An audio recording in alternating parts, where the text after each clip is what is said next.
La obra que tenemos reservada para ahora, revisando las salas del Museo de Arte del Estado de Veracruz en Orizaba,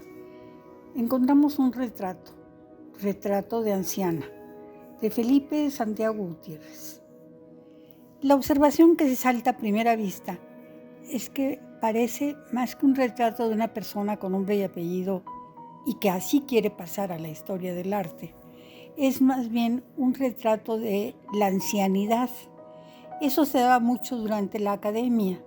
porque se les pide a los artistas que retraten rostros de personas, hombres, mujeres, niños, y en diversas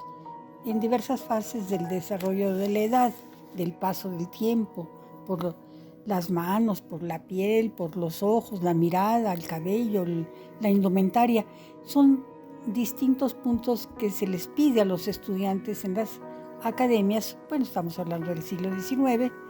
donde destaca Felipe Santiago Gutiérrez. Felipe Santiago Gutiérrez, al darnos esta obra, parece recordarnos, o no sabemos cómo es que llega a la colección. Lo más seguro, o bueno, una hipótesis de trabajo, sería pensar que este cuadro se lo hubiese dado a su muy amigo José Justo Montiel. Ambos artistas, colegas con discípulos, colegas como pintores y con discípulos en las clases de la Academia de San Carlos, teniendo por maestro a Pelegrín Clavé. Entonces, considerando que pueda ser el retrato de una anciana, por su carácter del paso del tiempo en su rostro, tal vez eso nos hace sentir que no haya una proyección psicológica de la modelo tomada por el artista, al no conocer ni interesarse por ese detalle, sino por otros argumentos, digamos, que le hubiese indicado el maestro, en ese caso, de retrato dentro de la academia. Cabe aclarar que es en esta época de la academia, en los años 50 del siglo XIX, que se fortaleció en amplio grado los estímulos para los estudiantes, los estímulos visuales para los estudiantes. Desde el inicio de la Academia de San Carlos se habían estado pidiendo, solicitando, a veces con mucha diplomacia, a veces casi exigiendo, los diferentes directores de la Academia de San Carlos a la Academia de San Fernando en Madrid y de San Carlos en Valencia, pidiéndoles modelos, tanto en estampa como en modelos físicos, yesos, y de yesos manos, rostros, cabezas, etc. Todo ello para facilitar el desarrollo, el proceso de desarrollo de ir dominando el pulso, la observación, el trazo, el dibujo. Entonces, tomando en cuenta eso, era difícil en su momento hallar modelos vivos, y cuando se tenían, pues muchas veces estas personas aparecen, como en el caso, por ejemplo, pues, de Felipe Santiago. Puede ser que el mismo modelo haya sido ocupado por otro colega de su grupo. Felipe Santiago Gutiérrez nació en el año 1824, el mismo año en que nace Juan Cordero. Felipe Santiago nace en la ciudad de Texcoco, del Estado de México, y desde muy corta edad demostró capacidades para el dibujo, motivo por el cual le mandaron a la Ciudad de México para que estudiara en la Academia de San Carlos. Y aún así, a muy temprana edad, siendo estudiantes en la Academia de San Carlos, le fue invitado por el gobierno del Estado de México para que fuese maestro del Instituto de Cultura de esa época en la ciudad de Toluca, porque esa distinción de sus trabajos siendo estudiante le consiguió pues muchos beneficios por encargos, porque él se relacionó muy rápidamente con otros artistas y obtuvo renombre muy rápidamente gracias a su esfuerzo. De manera paralela al ejercicio de la pintura y de la docencia, también se dedicó a la crítica de arte, y fue autor de uno de los primeros tratados técnicos de la pintura. Sobre todo, esto que era un conflicto, no para los mexicanos, sino para los artistas mexicanos o los estudiantes mexicanos, sino para los artistas que calificaban, ya no en ese tiempo, pero sí desde el inicio de la Academia de San Carlos. Los maestros españoles en la Academia de San Carlos en Europa, o la de San Fernando en Madrid, o la de San Lucas en Roma, cuando mandaban los trabajos los alumnos y los maestros, allá eran criticados muy severamente,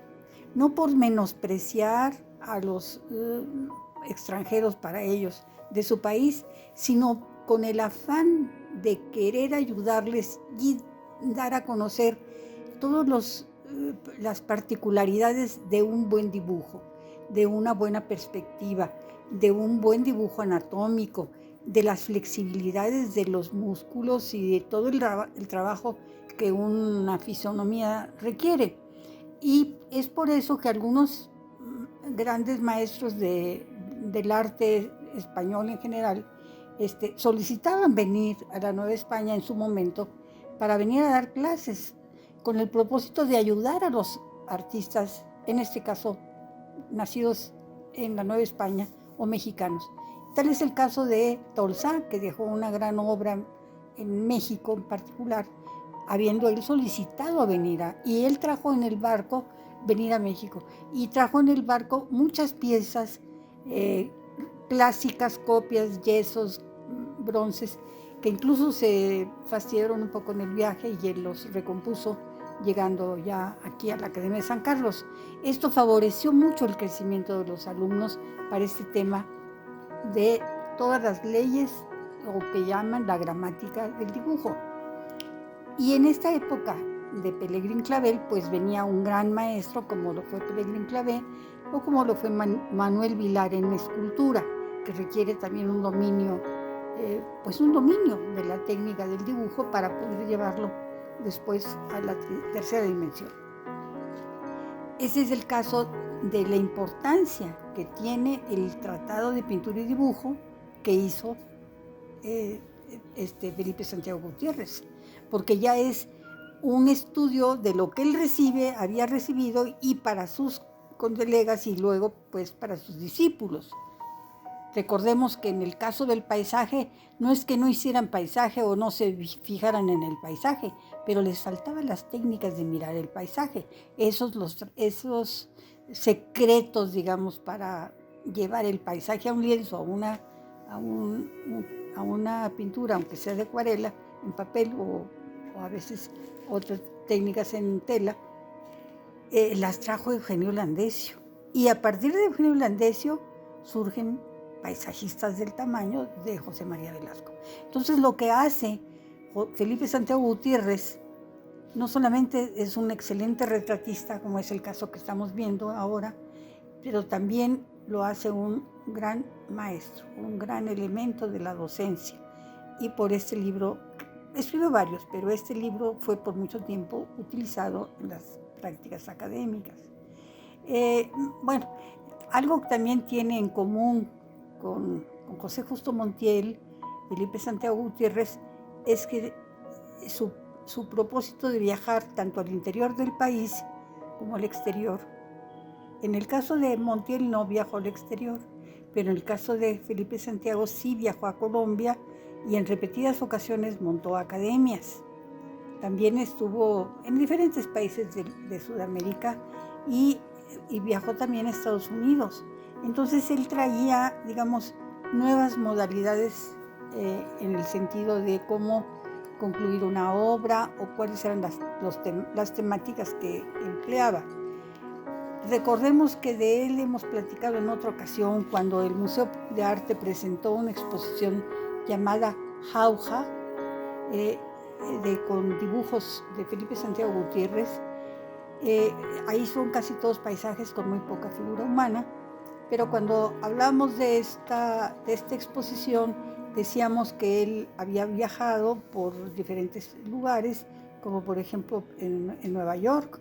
o que había viajado a San Francisco, o había viajado a Perú, Chile, Argentina, Brasil, Uruguay, Colombia, ya dijimos Bogotá, ¿verdad? En 2 ocasiones, Venezuela y Cuba. En Perú hay un lugar que se llama Jauja, una población muy antigua del siglo XVI, pero también en la República Mexicana, en el noroeste del país, hubo una hacienda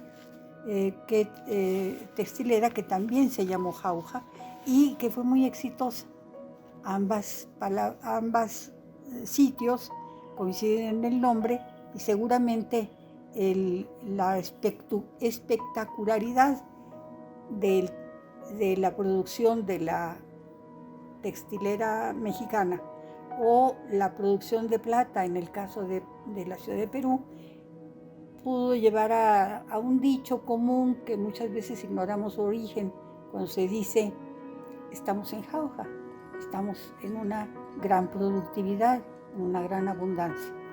El caso es que Felipe Santiago Gutiérrez no pasa inadvertido para la historia y la historia del arte en particular, y concretamente por el caso de haber hecho para la historia del arte el primer desnudo femenino.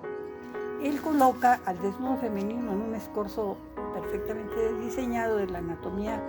femenina, como con el nombre de Amazona de los Andes. Sin embargo,